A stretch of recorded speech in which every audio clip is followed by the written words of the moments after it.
সামনে বিধানসভা নির্বাচন, তার আগে ডিজিটাল ময়দানেও এবার শুরু হলো লড়াই। তৃণমূলের ডিজিটাল যোদ্ধাদের নিয়ে কনক্লেভ অভিষেক বন্দ্যোপাধ্যায়।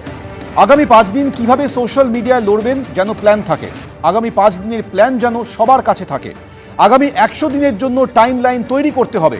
এসআইআর হোক কিংবা এফআইআর, বিজেপি 50-এর নিচে নামবে, হুঙ্কার অভিষেক বন্দ্যোপাধ্যায়। ইতিমধ্যেই রাজনৈতিক ময়দানে লড়াই শুরু হয়ে গেছে শাসক পক্ষ এবং বিরোধীদের মধ্যে, আর এবার ডিজিটাল ময়দানেও লড়াই শুরু। একদিকে তৃণমূলের তরফে ডিজিটাল যোদ্ধাদের নামানো হয়েছে, কনক্লেভ করছেন অভিষেক বন্দ্যোপাধ্যায়, অন্যদিকে বিজেপির তরফেও ডিজিটাল লড়াই শুরু করা হয়েছে। অভিষেক বন্দ্যোপাধ্যায় ডিজিটাল যোদ্ধাদের নিয়ে এই কনক্লেভে গতকাল বলেছেন, আগামী 5 দিন কিভাবে সোশ্যাল মিডিয়ায় লড়বেন সেই প্ল্যান যেন থাকে, 5 দিনের প্ল্যান যেন সবার কাছে প্রস্তুত থাকে, আগামী 100 দিনের জন্য টাইম লাইন তৈরি করতে হবে। এসআইআর করা হোক কিংবা এফআইআর, বিজেপি 50-এর নিচে নামবে। আগেও এই হুঙ্কার দিয়েছিলেন, আবার হুঙ্কার দিলেন অভিষেক বন্দ্যোপাধ্যায়। ছোট খাটো মাঝারি সেজো মেজো নেতা, তাদের নামে জয়ধ্বনি না দিয়ে দলটাকে ভালোবেসে দলের নামে জয়ধ্বনি দেবেন এবং আমাদের সরকারের যে ইতিবাচক প্রকল্প এবং প্রয়াসগুলো, সেগুলো যাতে সঠিকভাবে মানুষের কাছে তুলে ধরা হয় তার দায়িত্ব নেবেন। প্রতি মুহূর্তে বিজেপি কোথাও যদি কিছু পোস্ট করে, এটা আমাদের সকলের দায়িত্ব, সেটা টুইটার হোক, ফেসবুক হোক, ইউটিউব হোক, সঙ্গে সঙ্গে সেটা ক্রস চেক করে সেটা কাউন্টার করা। আপনারা দেখেছেন 2019-এ ওরা কিভাবে ফেক ভিডিও চালাতো, বাংলাদেশের ভিডিও চালাতো বাংলার ভিডিও বলে। এখন চালাতে পারে না, তার কারণ এই যে এত লোক রয়েছে, ল্যাজে গোবরে করার জন্য যোদ্ধারা প্রস্তুত রয়েছে। যারা ফেসবুকে পোস্ট করেন, এমন কিছু সস্তায় লাইক পাওয়ার, সস্তায় শেয়ার করার জন্য পোস্ট করবেন না।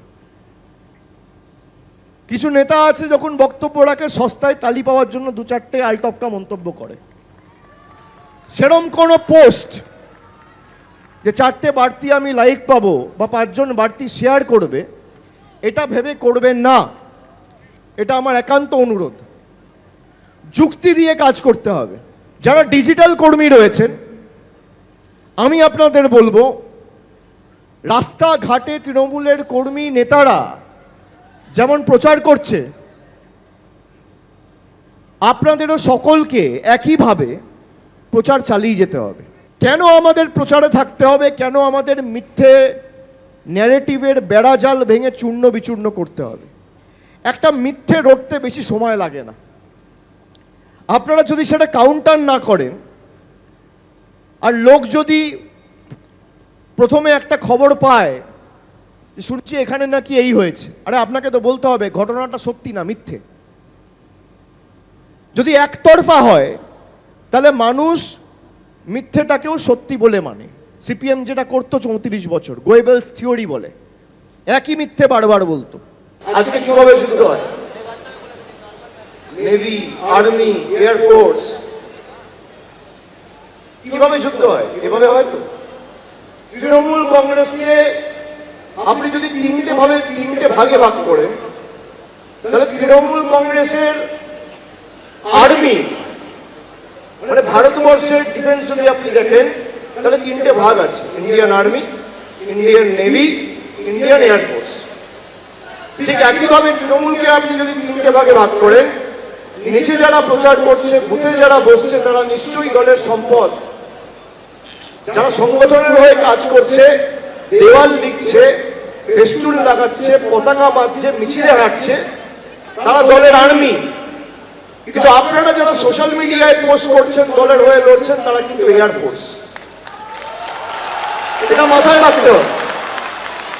আর আমরা যারা পার্লামেন্টে লড়ছি বা হাইকোর্ট সুপ্রিম কোর্টে লড়ছি, মানুষের সাথে থাকছি, তাদেরকে ধরে নিন নেভি। একদিকে নেভি, একদিকে আর্মি, একদিকে এয়ারফোর্স। তৃণমূলের বুথ কর্মীরা যদি ইন্ডিয়ান আর্মি হয়, আমরা ইন্ডিয়ান নেভি, আর সোশ্যাল মিডিয়া হচ্ছে ইন্ডিয়ান এয়ারফোর্স। 3 জনের মধ্যে কোনো পার্থক্য নেই। আর 3টে যদি এক গতিতে একভাবে মুভ করে, তাহলে বিরোধীদের চূর্ণ বিচূর্ণ করতে সময় লাগবে। এর আগে ফেক নিউজ ছড়াতে বার্তা দিয়েছিলেন মুখ্যমন্ত্রী মমতা বন্দ্যোপাধ্যায়ও। 18ই ডিসেম্বর কি জানিয়েছিলেন তিনি, দেখুন। Bengal is very peaceful state. Though sometimes the fake news, what I said, in the name of so-called social media, sometimes they put up some photographs from other state to our state. Because it is not that original, it is fake one. It is some digital or some video groups. They take the money from particular section and they use these fake videos to defame Bengal. But আপনারা শুনলেন গত 18ই December যেভাবে social মিডিয়ায় fake news ছড়ানো হচ্ছে তার বিরুদ্ধে সরব হয়েছিলেন মুখ্যমন্ত্রী মমতা বন্দ্যোপাধ্যায়। সতর্ক থাকতে হবে সেই পরামর্শ তিনি দিয়েছিলেন। এদিকে রাজ্য সরকারের ব্যর্থতা তুলে ধরতে ডিজিটাল যুদ্ধে নেমেছে বিজেপিও। রাজ্যে কোথায় কোথায় অন্যায় হচ্ছে, কোন কোন ক্ষেত্রে বঞ্চনা করা হচ্ছে, তৃণমূলের বিরুদ্ধে লড়াইয়ে বিজেপির হাতিয়ার ডিজিটাল মিডিয়া। আমরা ডিজিটাল যোদ্ধায় বিশ্বাস করি না, আমরা বিশ্বাস করি ভারতীয় জনতা পার্টির কর্মীরা তারা প্রত্যেকে ফিজিক্যাল যোদ্ধা। নিশ্চয়ই ডিজিটাল প্ল্যাটফর্ম ইউজ করব, তো যোদ্ধা পদ্ধত বড় বড় ভাষণ বাতেলা। দয়া করে ফলস আইডি থেকে বাপমা তুলে গালিগালাজ করাবেন না। আর আপনারা আপনাদের পিসি অনেক ভাষা জানে, আপনারা যে ভাষায় কথা বলবেন তার মধ্যে থেকে আমরাও সেই ভাষায় উত্তর দেব। কিন্তু হঠাৎ 100 দিনের বললেন কেন? মানে 100 দিনের চুরির টাকাটা এখনো বলতে পারছেন না, তাই এইটাও আপনি 100 দিনের কাজ বানিয়ে করে দিলেন। মানে আপনারা দলের কর্মীরা যে আসলে কর্মী নয়, আপনাদের চোখে যে শ্রমিক কেরানি, সেই 100 দিনের শব্দটা ব্যবহার করে সেটাকে আরেকবার প্রমাণ করে দিলেন। তৃণমূল কংগ্রেসের মতো কোটি কোটি টাকা দিয়ে, বেসরকারি সংস্থাকে দিয়ে, প্রাইভেট কোম্পানির বড় বড় বিল্ডিং নিয়ে, কর্মী নিয়ে, বেতনভুক্ত কর্মী দিয়ে যে সোশ্যাল মিডিয়া চালানোর যে প্রক্রিয়া বা পদ্ধতি, সেটা কিন্তু ভারতীয় জনতা পার্টির নয়। ভারতীয় জনতা পার্টির বুথ লেভেলের কর্মী যারা আছে তারাই কিন্তু আমাদের সাইবার যোদ্ধা। তারাই শুধুমাত্র নির্বাচনের সময় নয়, 365 দিন তারা পশ্চিমবঙ্গের বুকে বাস্তবটাকে তুলে ধরে। তৃণমূলের যে এই হোয়াটসঅ্যাপ ফ্যাক্টরি, এই যে ফেক ন্যারেটিভের ফ্যাক্টরি কোটি কোটি কালো টাকা দিয়ে তারা চালাচ্ছে, সেই পন্থা ভারতীয় জনতা পার্টির প্রয়োজনীয়তাই হয় না। সোশ্যাল মিডিয়ায় যেভাবে ফেক নিউজ ছড়ানো হচ্ছে তারই বিরুদ্ধে বার্তা দিয়েছেন সুজন চক্রবর্তীও। কি জানিয়েছেন দেখুন। সোশ্যাল মিডিয়া আজকের সময় যে খুবই গুরুত্বপূর্ণ, এ নিয়ে কোনো সন্দেহ নেই। কিন্তু বাকিদের সঙ্গে আমাদের বেসিক ফারাকটা হচ্ছে এই নাটকবাজির কায়দা, নানান চিত্রনাট্য তৈরি করে করে চলা। এটা অপোজিশন করতে পারে, তৃণমূল বিজেপিরা করতে পারে, কিন্তু আমরা সত্য কথাটা মানুষের কাছে, ফ্যাক্টস অবজেক্টিভলি মানুষের কাছে পৌঁছক, এটা আমরা চাই। সবাই পার্টি মেম্বারও না, সাধারণ মানুষ, সমর্থক, বাম ঘরানা, তারা ভবিষ্যৎ তাকে রক্ষা করার জন্য, পশ্চিমবাংলা তাকে রক্ষা করার জন্য নিজেদের পয়সা খরচ করে, মনটাকে উজাড় করে দিয়ে সোশ্যাল মিডিয়ায় কাজ করেন।